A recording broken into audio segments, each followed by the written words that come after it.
Have you got a seized stopcock? Need to fix it? Not opening or closing? Today we're going to be fixing that. Welcome to Dim Tips, the channel that revives, restores and repairs. I've got an issue with this stopcock. Please don't forget to subscribe below and to watch more videos just like this. Today I'm going to be fixing this. I can't seem to be closing the cold water stopcock, which has seemed to have seized. I haven't done it, I think, for 5 years or something along those lines. So all I really want to be able to do is just quickly go ahead and reduce any resistance against the stopcock.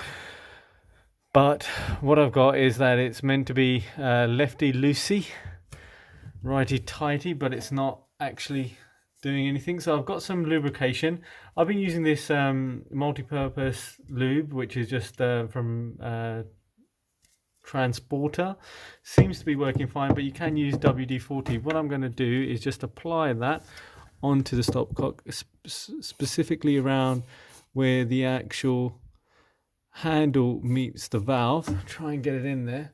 Spray as much as I can and then leave it for just a little while and come back in about 5 or 10 minutes.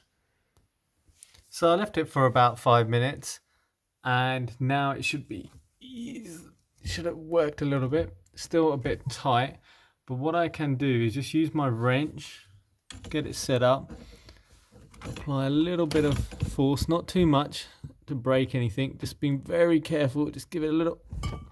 Oh, perfect. Now it seems to be a little bit loose, still a little bit tight. So what I'm going to do is just reapply so that it's not effectively seized, but it looks like there's some water in there and might have been some grime, etc., which is probably causing it an issue. So just as I'm turning it, I'm going to be reapplying some of the lubrication. Can be WD-40, can be any other type of lubrication that you've got, but this seems to be working fine. Still a little bit tight.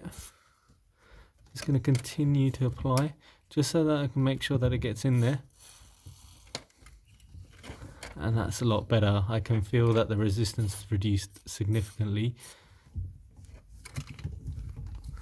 Good. Now what I should be able to do is keep that closed and the water supply should be isolated. What I'm going to do is that I've left a little bit of mess at the bottom, so I'm just going to go ahead and clean that.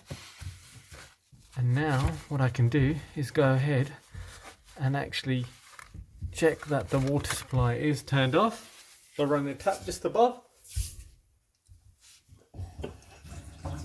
Perfect. There's still a bit of residual pressure, but it's reduced significantly. So it looks like the water supply and the stopcock is now actually fixed. Thank you for watching. Please check out the other videos. I'm going to be taking the plumbing route a little bit because I've got a few jobs to do in and around the house, so feel free to check out those videos. Thanks again for watching, and please check out my other videos and don't forget to subscribe.